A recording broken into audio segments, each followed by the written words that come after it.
Hello, we're coming to you from Nanticoke Gardens in Endicott, New York. My name is Pete Schaefer. And I'm Chip Schaefer. And we are the owners of this greenhouse operation. This year marks the 41st growing season for Nanticoke Gardens. We have a crew of growers here that have been working hard to get this place looking like it is. As you can see, all the color behind us. And we're filming this because we wanted to give you guys an inside scoop, behind the scenes shots of how everything gets to be the way it is now. You may drive by our location in the winter time and see the place looking very desolate, but in fact there's a crew of people working here very hard to bring you the plants that you love. And we wanted to give you an inside scoop on how all of that happens here on site. Another reason we wanted to put this together, oftentimes we may hear customers shopping here during the season, and if we run out of an item, we may hear the question, when is your next truck arriving? When is your next shipment coming in of begonias, for example? And our reply to them is simply, we grow everything here, so we don't have any other shipments coming in. And we wanted to let people know how that actually happens here on site. So as Pete said, we've been busy since the beginning of February or so, starting seeds, planting unrooted cuttings, and planting rooted cuttings. Those are the three main ways that we start plants here at Nanticoke Gardens. And the behind the scenes look will include a tour of the mix house to show you how we fill our pots with soil. Different plants need different soil, whether it's a lighter mix or different substrates in the soil for different plant requirements. And then we'll show you how we start plants from seed, how we start plants from unrooted cuttings, and how we start plants from cuttings. So without further ado, it's been a long winter, and I'm sure you guys are ready to see some plants. All right, we're here with John today in the mix house at Nanticoke Gardens, and today we're gonna learn how we mix up our soil. We have different recipes for different types of plants here, and this is where it all starts here in the mix house. So one thing I know we always mix in with our soil here, and our soil actually isn't soil, it's a soil-less mix. It's actually a peat-based mix, and we use a peat-based mix from Berger. And I know one thing we always add to the soil is a biological fungus called trichoderma. That's also known as T22. It's a biological fungus that colonizes on the roots to protect the plant, to protect the roots of the plant from any potential disease, and it minimizes the need for our use of fungicides on the plants. But what other types of mixes do we use for different types of plants here? All right, so as you were just saying, our standard mix is just, a couple bales of these with the T22. We also do a perennial mix, which we will add an additional perlite to it, which will cause the soil to be a little looser. It's more drainage, which a lot of the perennials prefer. Also, if you take a walk through some of our greenhouses, you'll notice that we have thousands of geraniums, and they like the soil a little different. They like it a little higher of pH, so in that case, we add a little bit of lime to the soil. Good, excellent. So today we're just going to do a standard batch, and if you don't mind, we're going to mix up a half a batch of standard, I think. So if you don't mind, we're going to watch you do that and see how it all happens. Sure.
Okay, so we've moved over to house 11.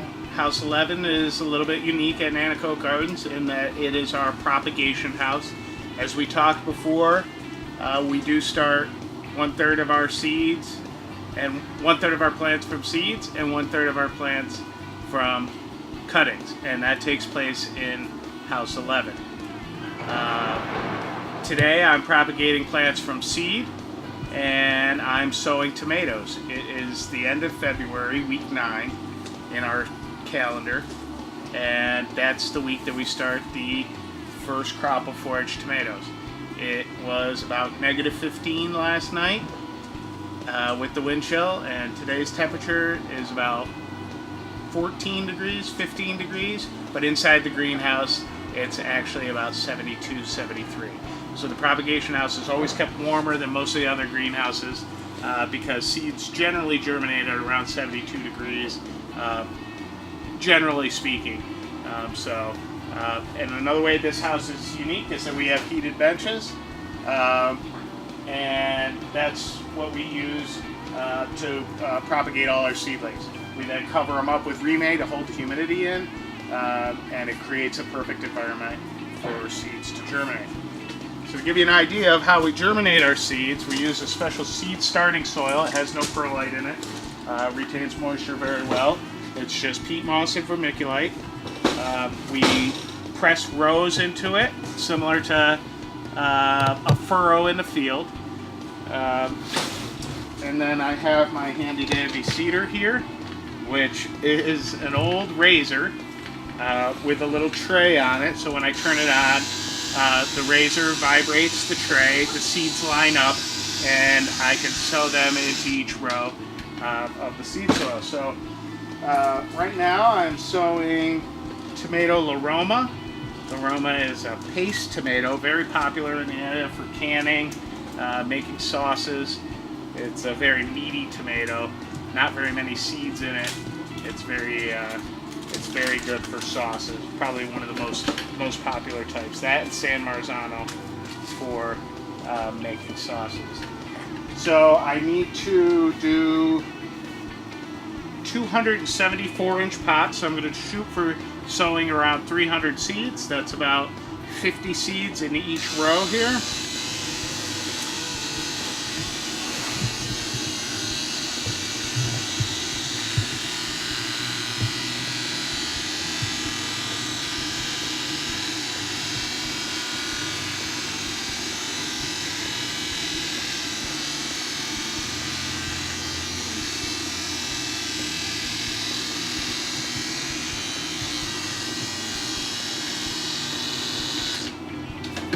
So not every seed is going to germinate in there, so you might see that I did a few extra than that. The germination of this particular variety is very high, 98%. So out of every 100 seeds, I should get about 98 under perfect conditions, which we try to create here. So after I sow the seeds, some seeds need light to germinate, some seeds need darkness to germinate. Tomatoes do not like light to germinate, they like to be covered lightly. So I'm using vermiculite, which is a soilless mix amenity, and I'm going to cover the seeds lightly, each row, with a light coating of vermiculite.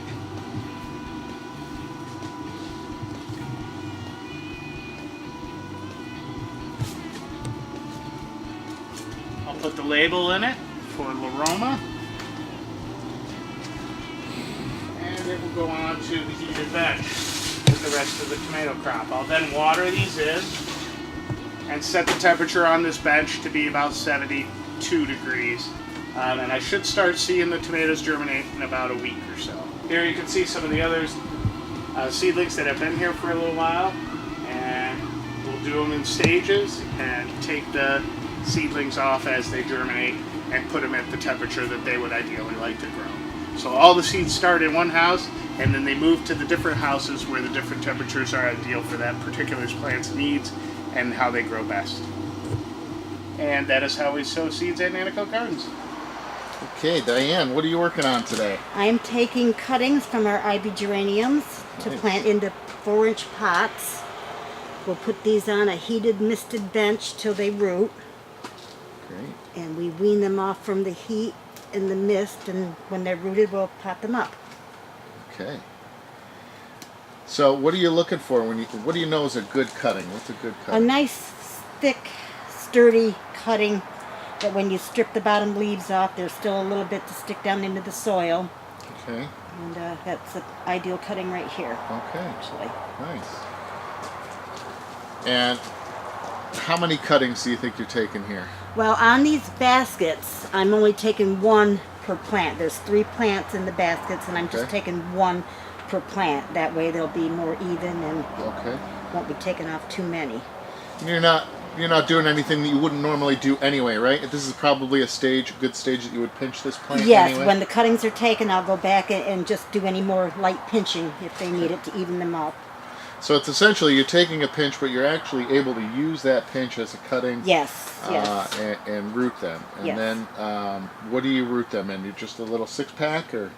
We have, 806s. Okay. Yep, yep. And good. How long have you been taking cuttings like this for? On the 23 IoT? years. 23 years. Yes, Wow. 23 years. Excellent. Excellent. Yep. So you're on a certain variety here. You're on Yes. Contessa bicolor. Yes. How many different varieties do you think you're doing today? Oh my goodness. Well, You had I've to done guess. 5 or 6, and I probably got 10 more to go. Okay, a couple hundred cuttings altogether, Oh, probably. there's several hundred. Yeah. Okay. This variety right here, I'm doing 72. Nice. So I know we get our plants from, we talked earlier about we get our plants from 3 different places: seeds, unrooted cuttings, and rooted cuttings. What other types of unrooted cuttings do we do? Well, today I've already done the New Guinea impatiens. All our fuchsia hanging baskets come from unrooted cuttings. Right. Herbs, just a lot of, a lot. A lot of different Yes, varieties. yes. Well, great. Well, thanks for showing us how you do it. We're just going to watch you take a few more cuttings here, and then we'll move on, and maybe we'll get to see you sticking those cuttings later. Okay. All right, Diane. So we're back from house 2. We've come over to house 11, the propagation house, and we're ready to stick those cuttings that you just showed us you took off those hanging baskets. And we're just going right into the propagation soil. Yes. Yes. Good. These don't need any hormone. They root very well on their own. Show us what one looks like right before you clean it and then right after. Okay. So You can see the extra leaves and the flower buds on it. Yeah. I strip all that off. And depending on how many leaves, I might leave, at least one big one. I try to leave one big one. okay, And then right stick it right in the into center the of the soil. cell. Yeah, about a quarter inch or so down. This one here doesn't need anything. Okay. Do you ever come across a cutting that you've taken that sometimes during this process you won't use? Yes, if they're too small or if I notice damage or... Okay. Okay, these are pretty It's okay. You nice. can keep, I don't want to interrupt you. I'm just curious to what you're doing.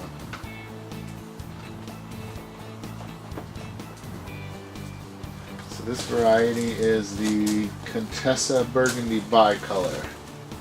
Yes.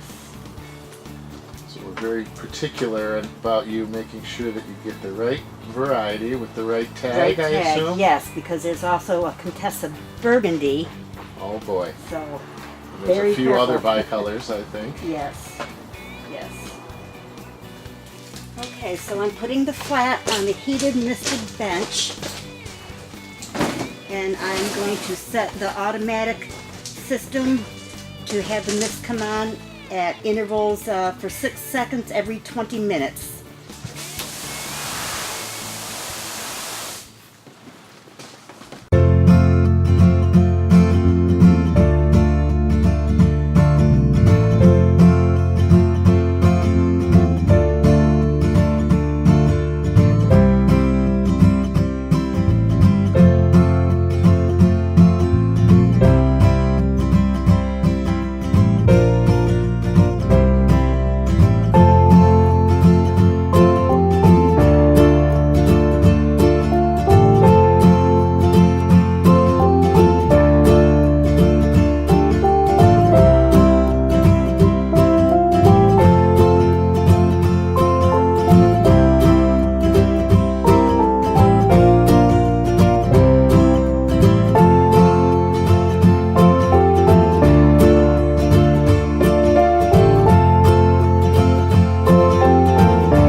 Today we're here with Donna, and Donna is planting some rooted cuttings. We talked earlier about how we get our plants from 3 different places.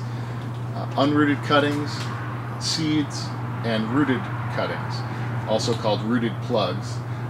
So these are some examples of rooted cuttings. Donna, can you hold one up for us and show us what one looks like? Good.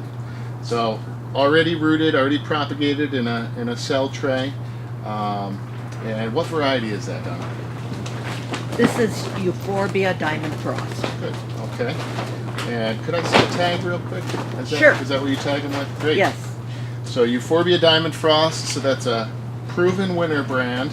That's an example of a branded plant that the Proven Winners has a patent to propagate. So we cannot root them here unless we're licensed to do so. So we buy them in as rooted plugs, as young as we can get them, and then we grow them on. Great, thanks Donna. So Euphorbia Diamond Frost, how many other varieties have you planted today, would you say? Oh, about a dozen. That's a lot. So this house, I'm just looking around, is full of million bells, calibrachoas, petunias, some dahlias. Do you have a favorite? The Million Bells. You like the million bells? Yes. The different, many different colors Yes. to choose from? Great, great. How long have you been doing this for? Oh, about 9 years. 9 years. This is your 9th season? Yeah. Oh, fantastic. Well, it's your own fault. You do such a great job that we have you keep coming back. That's the problem. It's a good problem. Good. See, as you can see, some of these euphorbias are a little tall. So another practice that we'll do in this process is pinch them back once they're rooted in their 4-inch pot or 4.5-inch pot. And about 2 weeks from now, we'll go back through and pinch off any long shoots. And every place we pinch it, that plant will branch again.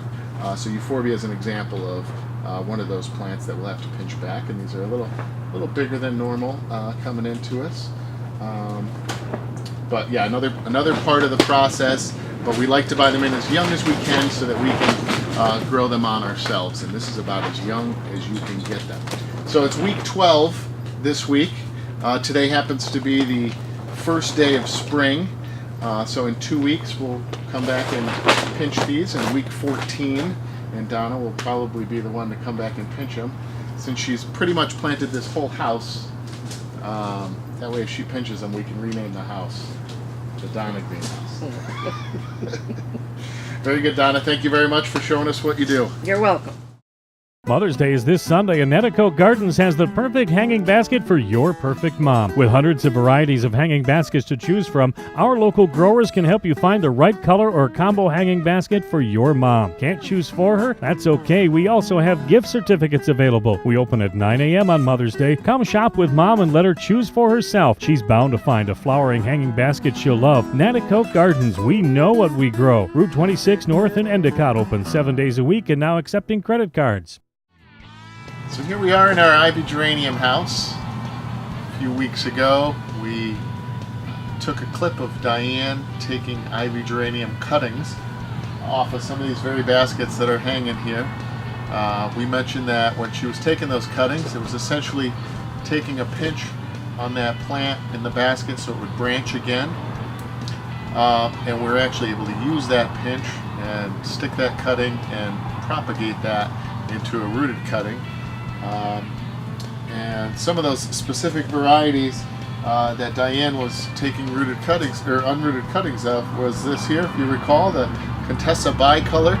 So this is actually from that crop that she took cuttings from. This will be our second crop. And the ones you see behind me here are our first crop. So these are some that she was taking cuttings off of to propagate for these. And they're about 3 weeks behind, so somebody's looking for something in full bloom in early May, they could come and they would shop from these.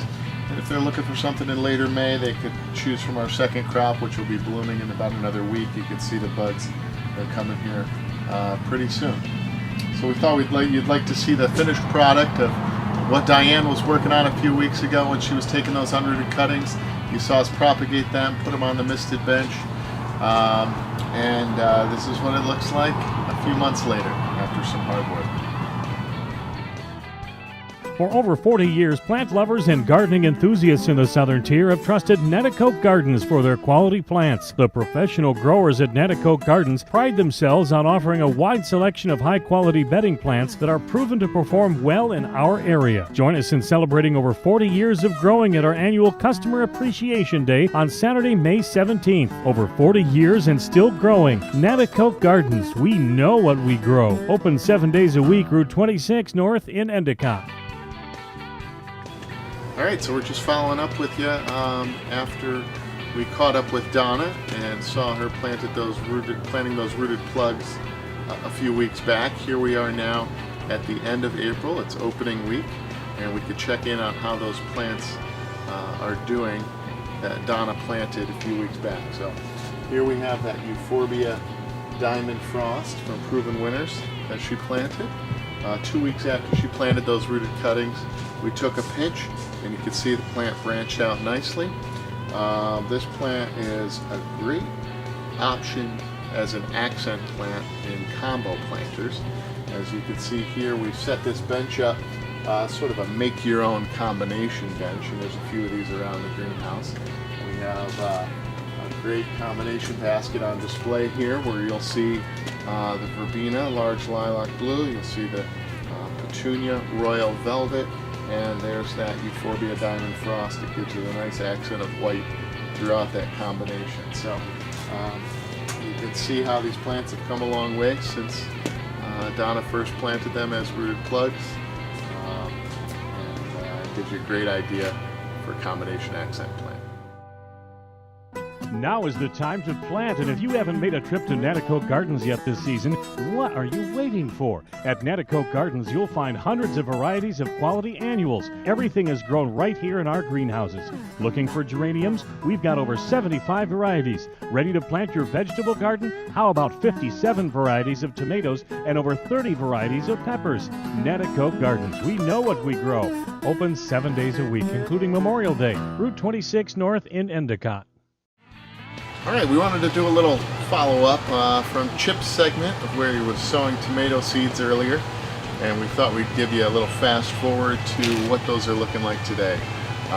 So here we are, opening week is the end of April, and here's what our La Roma tomato plants are looking like now. And when you come in, if you're not sure what variety of tomato you're looking for, we've done a little homework for you to help the process.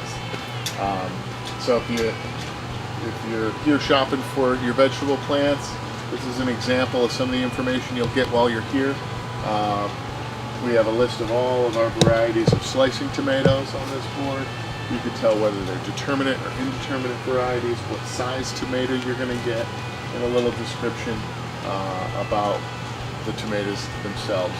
A little bit of information on disease resistance, as well as which ones are heirloom varieties as well. So we have this kind of information for cherry tomatoes, slicing tomatoes, sweet peppers, hot peppers, and if there's any information you can't find, you can just ask anybody that works here. But once again, just thought we'd revisit that La Roma tomato that we saw Chip sow a few weeks back, how it's doing today, along with all our other varieties. It's not too late to start that garden you've always wanted. At Nanticoke Gardens, our local growers will help you pick out what's best for your garden or home. We now have fresh, locally grown crops with hundreds of varieties of annuals and vegetables. Come talk to one of our local professional growers to find out which plants will work for you. Nanticoke Gardens, we know what we grow. Route 26 North in Endicott, open 7 days a week and now accepting credit cards.